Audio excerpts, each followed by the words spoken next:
I've got a weird habit. Every time I'm near a mower, a buddy's garage, a dealer lot, the row at the hardware store, I crouch down and hunt for the little metal tag, the one that says where the thing was actually born. Not the brand on the hood, the truth stamped on the frame. And after a few months of doing that, something started to bug me. Most of the American mowers in this country aren't really built here. They show up in boxes, get snapped together on a line, and go home with you wearing a flag on the sticker. So I went looking for the ones that aren't faking it, where a raw sheet of American steel goes in one door and a finished machine rolls out the other. I found 4. Only 4 that clear that bar all the way down. And the brand whose paint your granddad swore by, John Deere, isn't one of them. Hang with me, because that last part trips up almost everybody. And one thing worth knowing before we start, Made in USA isn't just a vibe, it's a phrase the Federal Trade Commission actually polices. To use it cleanly, a product is supposed to be all or virtually all built here. A lot of brands tiptoe right up to that line and lean on words like assembled instead.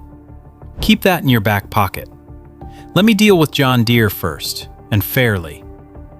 1837, Illinois, a genuine pillar of American industry. No argument there. And that little S100 stacked up at the front of Lowe's? It really is put together in Greeneville, Tennessee. Credit where it's due. But here's what nobody at the register mentions. The transaxle turning under that machine comes from Tough Torque, a brand owned by a Japanese parent.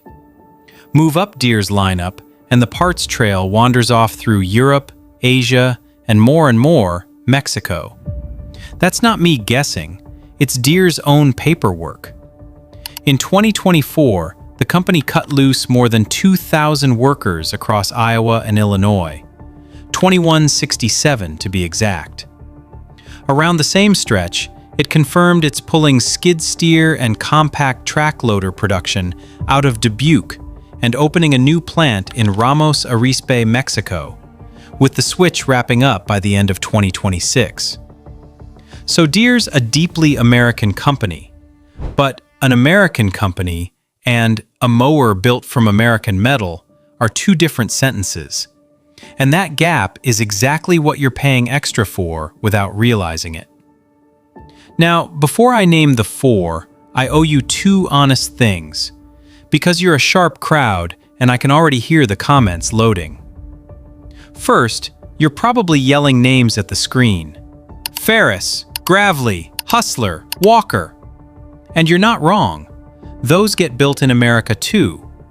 So why aren't they on my list? Because my test wasn't just made in the USA. It was tighter than that. The company has to start with raw American steel and cut, weld, machine, and finish the mower itself under its own roof, and be doing it right now in 2026. Plenty of brands pass part of that. These 4 pass all of it. That's the whole reason it's a short list. Second, the thing every Made in America video gets dragged for, the engine. I'll say it plainly.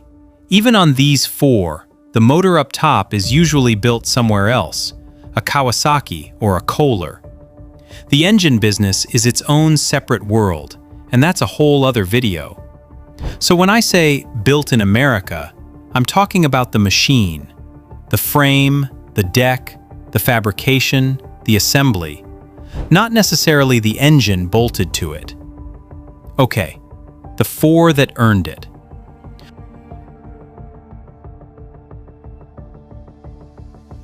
Here's the twist on number 1.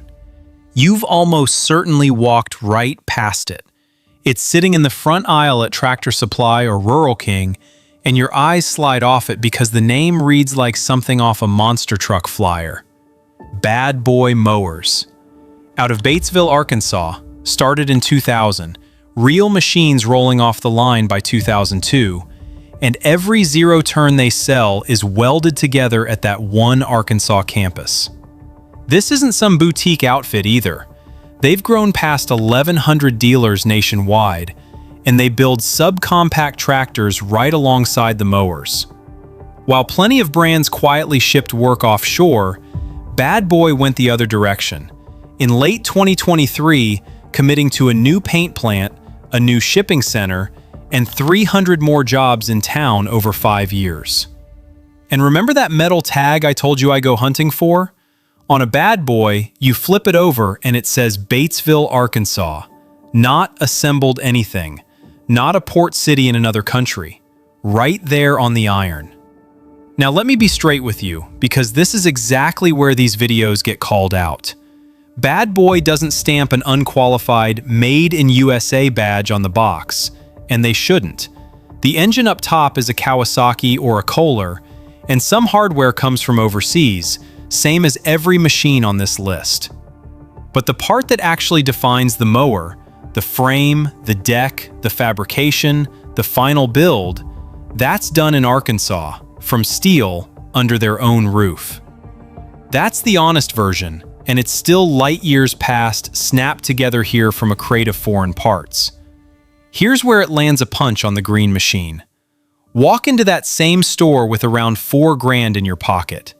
On the Deere side of the aisle, at that entry price, you're looking at a lawn tractor with a molded plastic hood and a thin stamped deck, metal that's pressed into shape in one shot. Spend the same money on a Bad Boy and you get a fabricated welded steel deck, heavy plate, cut and welded by hand, on a full-length welded frame. That's not a marketing line. That's just more steel for the same dollar. The two residential lines I'd actually look at are the MZ Magnum and the Rebel, your pick of a Kawasaki or Kohler on top, and the MZ Magnum opens down around $3,500 to $4,500, depending on deck and engine.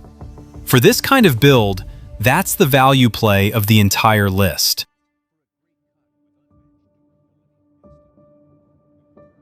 Number 2 is the opposite problem. You won't spot it at a big box store because it flat refuses to be there. This is the machine the people who mow for a living reach for once they're done burning money on lesser stuff. Exmark. It kicked off in 1982.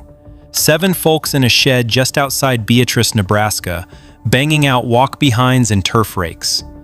Then 1995 hit, and they launched the Laser Z. That mid-mount zero-turn didn't politely join the market. It raised the ceiling. And 30 years on, it still holds the top market share in its class anywhere in the country.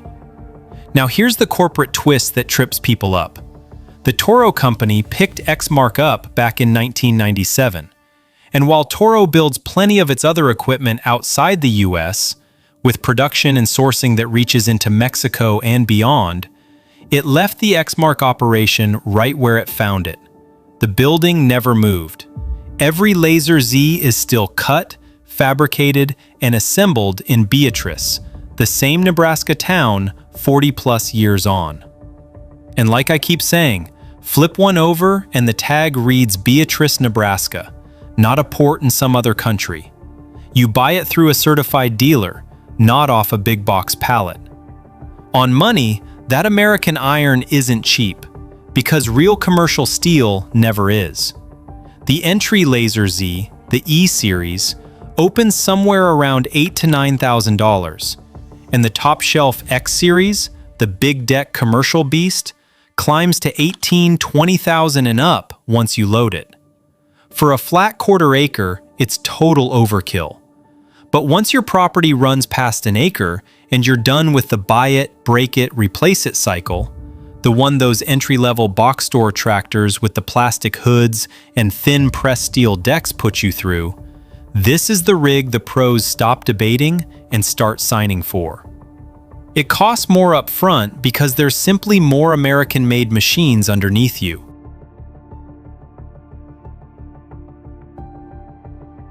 Now we get to the steel itself. Number 3 is bolted onto more landscaping trailers in this country than just about anything else, and it might be the most no-nonsense American-built mower of the bunch.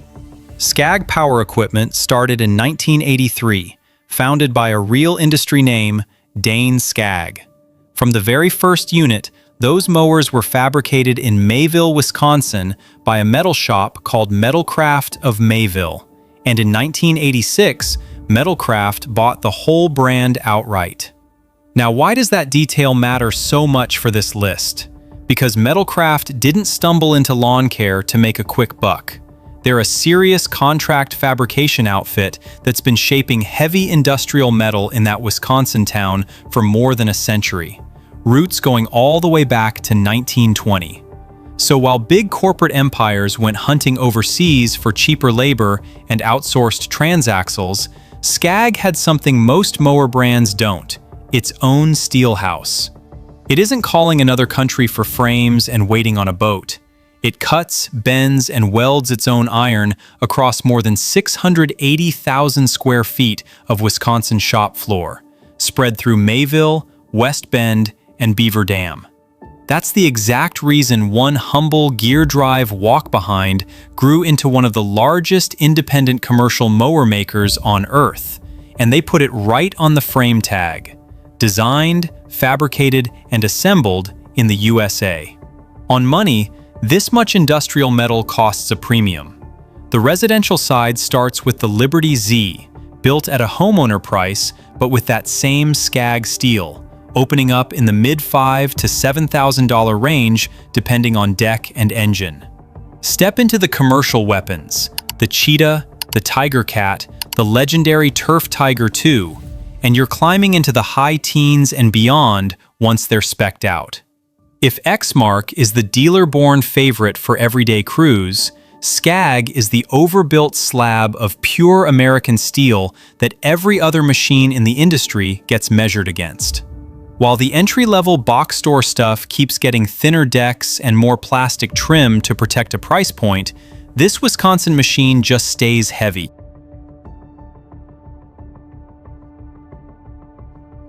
But even Scag starts with steel somebody else poured.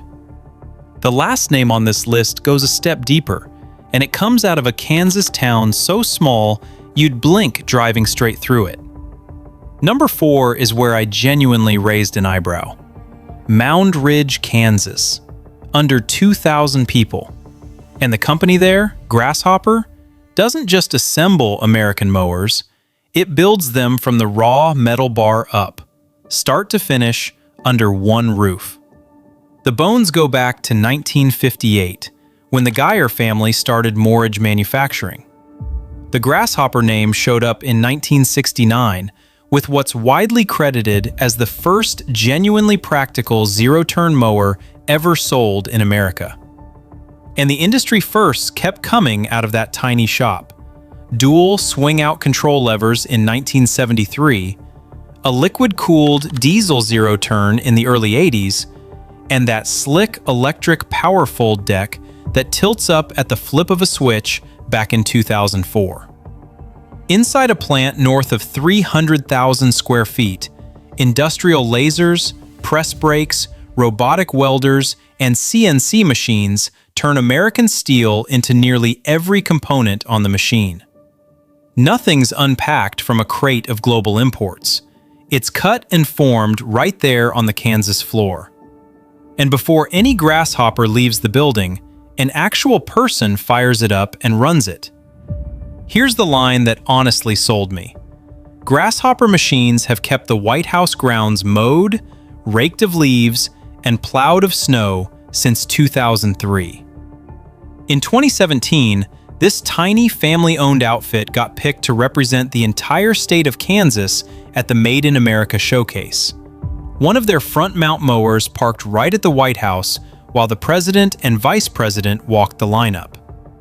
The Kansas governor's mansion runs them too, and in a US and Canada dealer survey, the dealers themselves ranked Grasshopper number 1 in the category, with top marks for build quality, support, and getting parts when you actually need them. On money, this kind of multi-generational family iron is an investment, not an impulse buy. Residential models run up into the high single-digit thousands, and the heavy front-mount diesels climb past 20 grand, though exact pricing swings hard by deck and engine, so check your dealer. They carry commercial-grade warranties even on the homeowner models, which tells you how seriously this family takes its own metal. And here's the part that punches at the green machine. Where an entry-level box store mower leans on a big plastic hood and a thin, pressed steel deck to look premium at a price, Grasshopper skips the cosmetic plastic entirely. It's powder-coated, fabricated steel, built like the commercial unit it actually is. Swap the front deck for a snow thrower, a rotary broom, or a bagger, and one machine works your property in every season. This is the buy you make when you want it to be the last mower you ever park in your shed.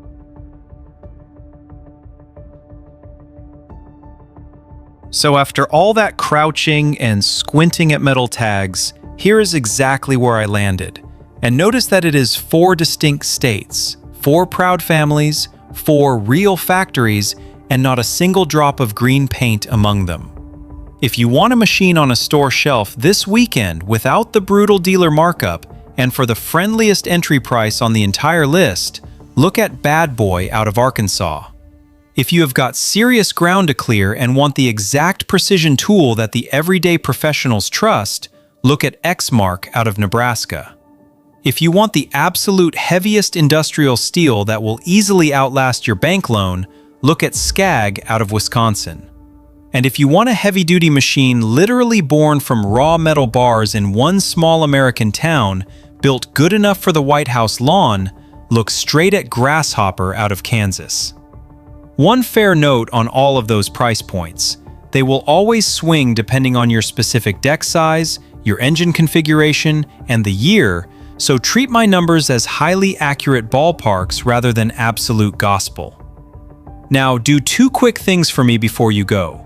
Tell me down in the comments section exactly how big your lot is and what you are realistically willing to spend.